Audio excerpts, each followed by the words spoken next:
Today, we're at the airport. This is how legends are made.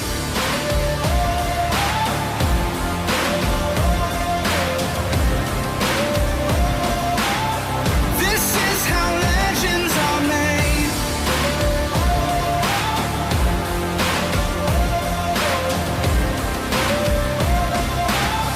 This is how legends are made. Hello, y'all. I'm Miss World, also known as Casey, and my goal is to show you how to travel around the world in style and on a budget. So, okay, no one likes the airport.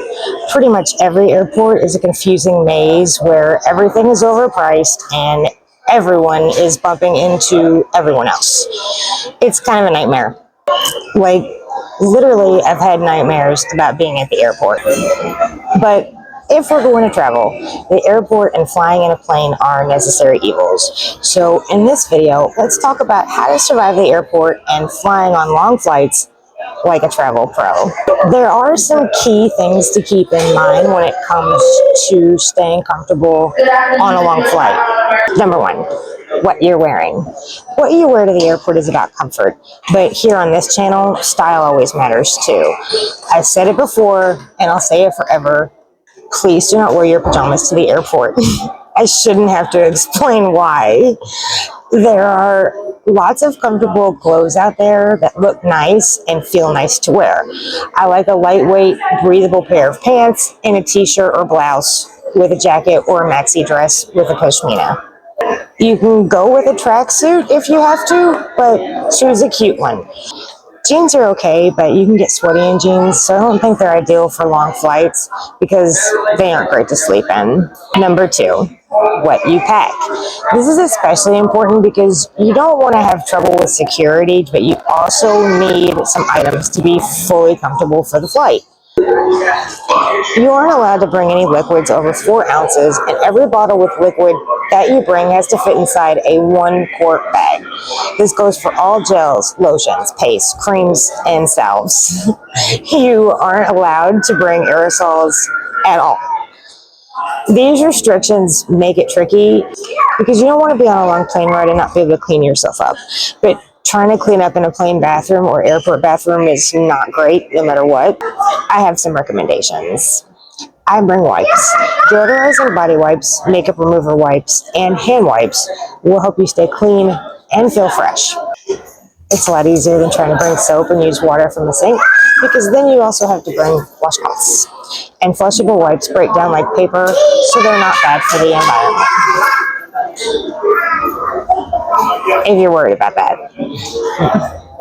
Some larger airports do have full-on showers. If you have a long layover somewhere or there's a large gap between the time your plane lands and your hotel check-in, you might want to use these facilities, but you will be charged to use them. They aren't free. The sink in the bathroom is free. I'm just saying. Pack your carry-on luggage carefully and make sure you have all the stuff you need to clean up and spruce up without going over the liquid rule. Remember your toothbrush and a small bottle of mouthwash because you will want it. If you wear contacts, bring a spare case and a small bottle of solution. Don't forget anything you need for your hair, like dry shampoo or other products. And bring lotion. The air in planes is very dry, so bring body lotion and face lotion and something for your lips, like Vaseline or chapstick. Keep your makeup bag in your carry-on as well because you will want it. And my advice is to put all your bottles with liquids or lotions or gels or creams inside them in a watertight plastic bag. This is to avoid bottles leaking or popping open. You don't want your lotion to get all over your other stuff in your bag. And bring a pair of extra socks and extra underwear and 1 extra t-shirt right in your carry-on just in case. If you feel dirty and gross, having fresh items really helps. And if you get something on your shirt ahead of a 14-hour flight, you're going to be grumpy.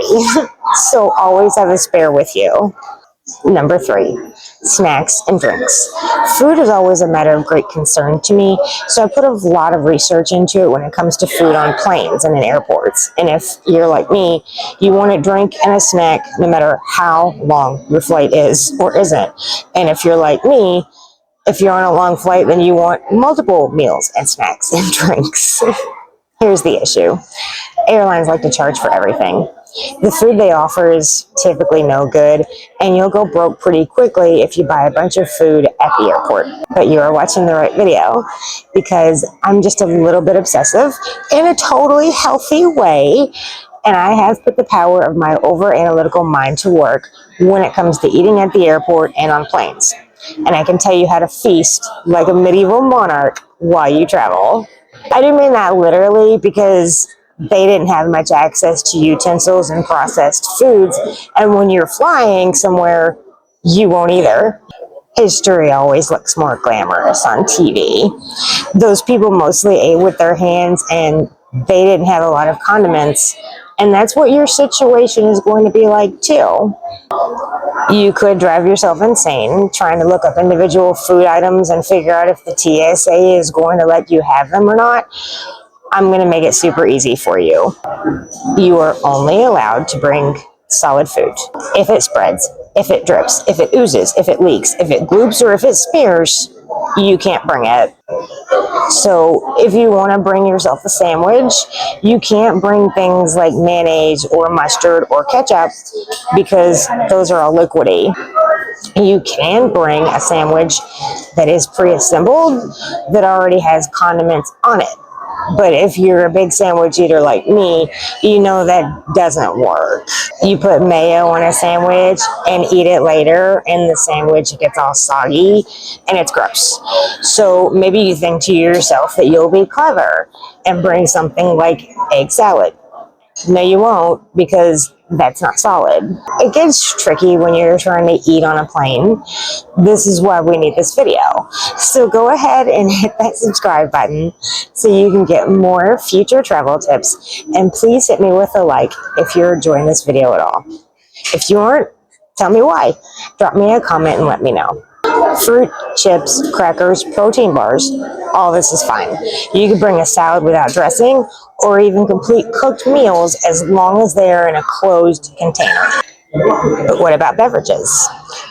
This is where they try to get you. I get thrilled when I see a beverage cart headed my way, because the dry air on planes makes me feel parched. But this is a rare enough occurrence, especially on long flights. So I suggest that you bring an empty water bottle. I use a soft plastic collapsible bottle that packs easily. You can ask them to fill it for you once you're on the plane. And that way you have some water with you, but empty the bottle before you go through security, because they're going to make you do it anyway. You will get thirsty on long flights, and they will charge you for a soda. So bring your own bottle and avoid paying 3 times as much as you should. That brings me to number 4, sitting at the airport, which is appropriate. You're supposed to get to the airport 2 hours early for domestic flights, which means inside your own country. 3 hours for international flights. Most of the time, unless things are just out of control, that means you're going to be sitting like I am right now. There are things to do at the airport. You will find lots of shopping and eating places at most airports. Everything is overpriced. So if you're a budget traveler, that leaves you with the option of sitting around and waiting for your flight, or walking around the airport to take in the sights. Neither of these is super fun.